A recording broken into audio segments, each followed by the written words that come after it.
मैं पढ़ाई कर रहा था। पढ़ाई के दौरान ये था कि मैं पार्ट टाइम में प्रॉपर्टी का काम करता था वालिद साहब के साथ, और वो बहुत अच्छा चल रहा था। लेकिन ये कोविड आया और कोविड की वजह से ये हुआ कि मार्केट डाउन हो गई। यूट्यूब वगैरह देख रहे थे तो अचानक से एक वीडियो आई, साकिब अदर साहब की वीडियो थी। समा टीवी पे उन्होंने इंटरव्यू दिया था। उन्होंने बताया उसमें कि अमेज़ॉन पे आप किस तरह अर्निंग कर सकते हैं। तो उसमें मुझे बहुत इंटरेस्ट हुआ।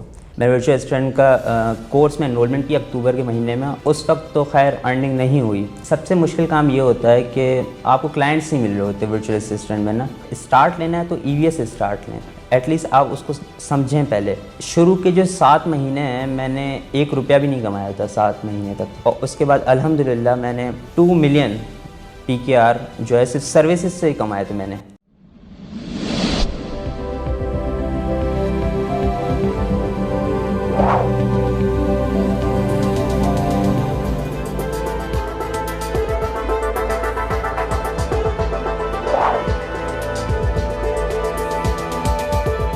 अस्सलाम वालेकुम नाज़रीन, शेयरिंग ऑफ प्रोफेशनल विजडम में एक नए इंटरव्यू के साथ मैं हूं आपका मेज़बान अली रहमान खालिद।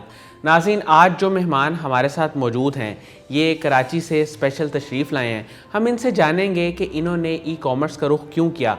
हालांकि ये अपनी फैमिली के साथ प्रॉपर्टी का बिज़नेस भी कर रहे थे और इसके साथ साथ अभी अपनी तालीम भी मुकम्मल नहीं की थी, लेकिन इन्होंने सोचा कि ये ख़ुद कुछ करें और अर्निंग स्टार्ट करें। और ख़ुद कुछ करने के लिए इन्होंने बेहतरीन ये समझा कि ये एनेबलर्स को ज्वाइन करें और ई-कॉमर्स जो कि एक मॉडर्न वे ऑफ अर्निंग है उसको अडॉप्ट करके अपना काम करें। इनका नाम भी इनके काम की तरह बहुत खूबसूरत है, अब्बास अली।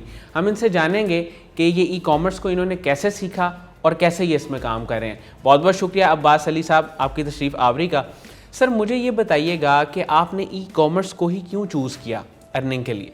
वालेकुम सलाम, बहुत बहुत शुक्रिया आपने मुझे यहाँ आने का मौका दिया और इतने बड़े प्लेटफॉर्म पे मैं इंटरव्यू दे रहा हूँ। ये है कि मेरी जर्नी कुछ इस तरह स्टार्ट हुई कि मैं पढ़ाई कर रहा था, और पढ़ाई के दौरान ये था कि मैं पार्ट टाइम में प्रॉपर्टी का काम करता था वालिद साहब के साथ, और वो बहुत अच्छा चल रहा था। लेकिन ये कोविड आया और कोविड की वजह से ये हुआ कि मार्केट डाउन हो गई और काम ऐसा ऐसा आना बंद हो गया।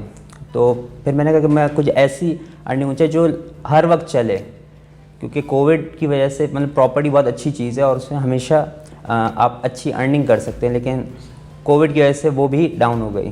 तो ये था कि यूट्यूब वगैरह देख रहे थे तो अचानक से एक वीडियो आई, साकिब अदर साहब की वीडियो थी। समा टीवी पे उन्होंने इंटरव्यू दिया था। उन्होंने बताया उसमें कि अमेज़ॉन पे आप किस तरह अर्निंग कर सकते हैं, अमेज़ॉन क्या है, किस तरह उस पर आप वर्क कर सकते हैं, ये सारी चीज़ें उन्होंने बताई उसमें।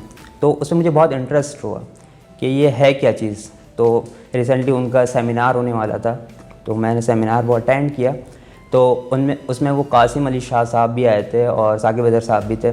उन्होंने बहुत ब्रीफली डिफ़ाइन किया कि किस तरह आप अर्निंग कर सकते हैं, अमेज़ॉन है क्या, वर्क किस तरह करते हैं, और आप पाकिस्तान में बैठे बैठे किस तरह कमा सकते हैं।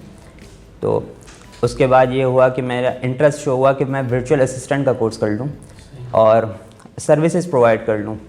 तो सबसे पहला स्टेप इनिशियल मैंने कहा कि वर्चुअल असिस्टेंट ही सही रहेगा मेरे लिए।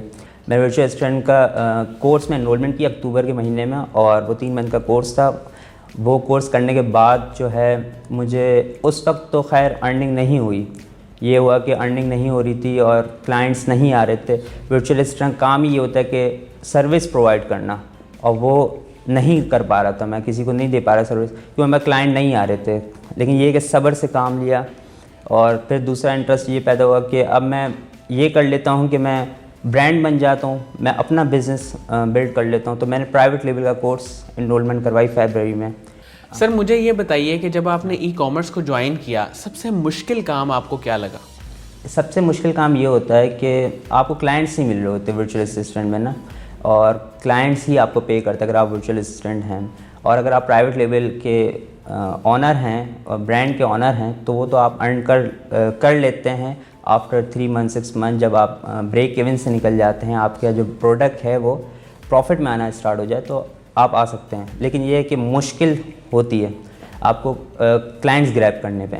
सर, मुझे ये बताइए कि ई-कॉमर्स में बहुत सारी टेक्निकल चीज़ें हैं। बहुत सारे लोग ई-कॉमर्स को ज्वाइन करते हैं लेकिन ज्वाइन करने के बाद वो इसको समझ नहीं पाते, तो आप उनको क्या कहेंगे कि वो किस तरह इसको समझें और क्विट ना करें?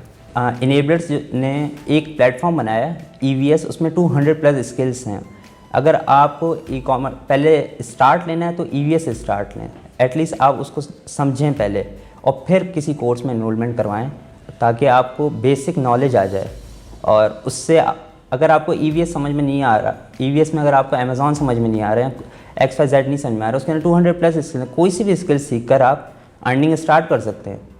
सर PPC रैंकिंग के बारे में थोड़ा सा बताइए कि ये पे पर क्लिक जो है इसको किस तरह से एडवर्टाइज़ किया जाता है और किस तरह से इसको इस्तेमाल किया जाता है मार्केटिंग के लिए। PPC जो है वो एक एक्चुअली एडवर्टाइजिंग है अमेज़ॉन की, कि आप किस तरह उसको एडवर्टाइज़ कर सकते हो अपनी प्रोडक्ट को कस्टमर को दिखाने के लिए। जो कस्टमर इस नीयत से आया कि मुझे यही प्रोडक्ट ख़रीदनी है, तो वो उस नाम को सर्च करेगा, और जो सर्च करेगा तो मेरी ही प्रोडक्ट आनी चाहिए। तो हम उस जो वर्ड है, कीवर्ड है, उसको हम रैंक करवाते हैं। वो कभी गूगल से भी होता है, अमेज़ॉन का अपना अलग है, और अगर आप आउटसोर्स से करें अमेज़ॉन से हट के करें तो फेसबुक है, पिंटरेस्ट है, गूगल है, वहाँ से भी आप ट्रैफिक को गैदर कर सकते हैं, कवर कर सकते हैं। सही। अच्छा, मुझे ये बताइएगा कि एक शख्स जो ई-कॉमर्स को सीखता है, जैसे आपने वर्चुअल असिस्टेंट का भी कोर्स किया, प्राइवेट लेबल को भी सीखा, तो आपको कितना टाइम लगा अर्निंग स्टार्ट करने में?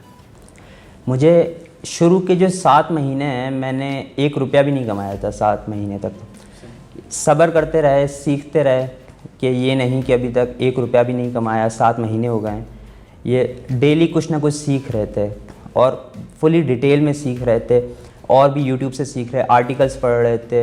तो इससे ये कि ज़्यादा से ज़्यादा नॉलेज हुई, और 7 महीने बाद जब पहली अर्निंग आई 25,000 रुपये, तो उसके बाद खुशी हुई कि अब मैं आ गया हूँ। और फिर उसके बाद ये ट्रैक मतलब एक फ़्लो चल गया, और उसके बाद अल्हम्दुलिल्लाह मैंने 2 मिलियन PKR जो है सिर्फ सर्विसेज से ही कमाए थे मैंने।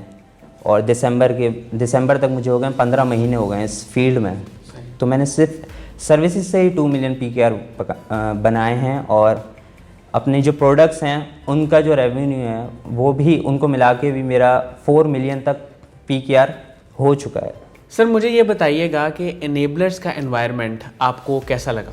जो बिजनेसमैन होते हैं वो अब कभी भी अपना वो नहीं बताते सीक्रेट्स, कि आप किस तरह आप ये ट्रैक पकड़ेंगे, या तो ये स्टेप्स लेंगे तो सक्सेस हो जाएंगे। इनेबलर्स का मकसद ही यही है कि इनेबल करना। वो सारे सीक्रेट्स बता देते हैं जो उन्होंने ख़ुद अप्लाई किए हैं, और उससे ज़्यादा नेक्स्ट स्टेप या फ्यूचर स्टेप्स पे पहले से वर्किंग कर रहे हैं, ताकि हम वो भी बता सकें। ये जो इन्वायरमेंट है, ये जो कल्चर इन्होंने पैदा कर दिया है, और ये हमें भी ये सिखाते हैं कि आपने अगर सीख लिया है, अब आपका काम है दूसरों को सिखाना। ये अपने तक नहीं रखनी ये बात, इस कौम के लिए भी आपने कुछ करना है।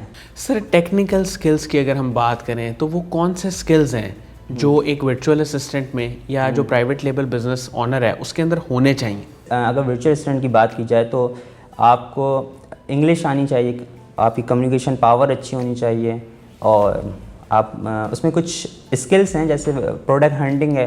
आप जितनी अच्छी होगी तो आप उसको प्रोडक्ट अपनी सेल कर सकते हैं। जब मैं वर्चुअल असिस्टेंट था तो मैंने एक एक्सेल शीट बनाई थी, और उसके अंदर मैंने जितने भी वो थी प्रोडक्ट्स जो मैं हंट करता, 7 महीने मैंने हंट किए हैं, लेकिन मुझे पता चल गया कि प्रोडक्ट हंटिंग है क्या चीज़। तो मेरी इतनी बड़ी लिस्ट थी, तो मैंने बहुत ज़्यादा प्रोडक्ट्स तो सिर्फ सेल किए हैं, और एक प्रोडक्ट की जो कॉस्ट होती है वो 50,000 रुपीज़ है। 50 से 60,000 रुपीज़ में एक प्रोडक्ट सेल हो जाती है ईजीली। तो हर चीज़ की वैल्यू है, सोर्सिंग की वैल्यू है।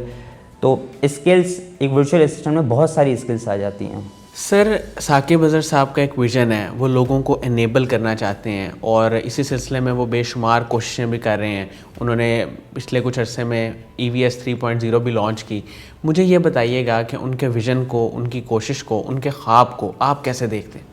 साकिब अज़हर साहब जो हैं वो बहुत ही मेहनती हैं, और वो डेली बेसिस पे उनके हर सिटी में मीटअप्स होते हैं, विज़िट्स होते हैं। वो स्टूडेंट्स के पास जा के पूछते हैं कि आपको क्या मुश्किल आ रही है, जो भी है आप हमसे बात करें, आ जाएं, ऑफिस आ जाएं।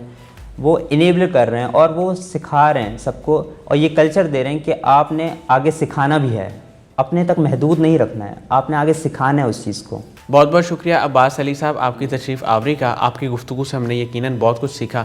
नाज़रीन, मुझे उम्मीद है कि आपने भी ई-कॉमर्स के बारे में बहुत कुछ सीखा होगा। ख़ास तौर पे जैसे इन्होंने बताया कि 7 माह तक इन्होंने कोई अर्निंग नहीं की थी, लेकिन उसके बाद आज ये 2 मिलियन तक कमा रहे हैं, एवरेज मंथली इनकम इनकी ये है। तो आप भी इसको सीखें और इससे अर्न स्टार्ट करें। और मुझे इजाज़त दीजिए, अल्लाह हाफ़िज़।